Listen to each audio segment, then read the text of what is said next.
সঙ্গে আমাকে রেট দিয়ে তুলে নিয়ে আসছে। আমি আসলে হাওয়া জীবনকে জিনিস আমি চিনি না। আমি বলছি হ্যাঁ আমি খালদা জিয়াকে দেখতে গেছি, এই শিকার আমি এইটা একটু স্বীকারোক্তি দিচ্ছি, কিন্তু আমাকে এই বিভিন্ন মাদক মানে সব কিছু দিয়ে আমাকে মামলা দিয়েছিল।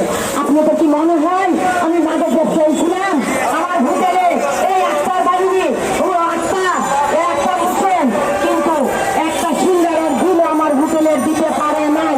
150 টাকা এখনো বাকি আছে তার কাছে। সে বলেন তাকে সে কিভাবে এত টাকার মালিক হয়েছে? তাহলে বুঝেন সে কি মানুষের আত্মসাৎ টাকা আত্মসাৎ করেছে।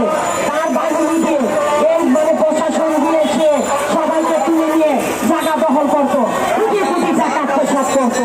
তাহলে এই স্বৈরাচারের ভূমিকা ছিল ভালো যমুনা টিভি, কিন্তু কেন এখন তার পাশে দাঁড়িয়েছেন?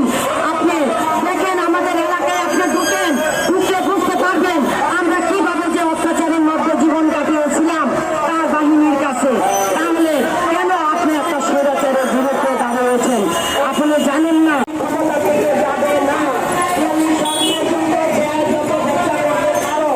এই কারণে আমাদেরকে অত্যাচারের মধ্যে রাখতো তার বাহিনীকে। আপনি ফাঁসি চাই।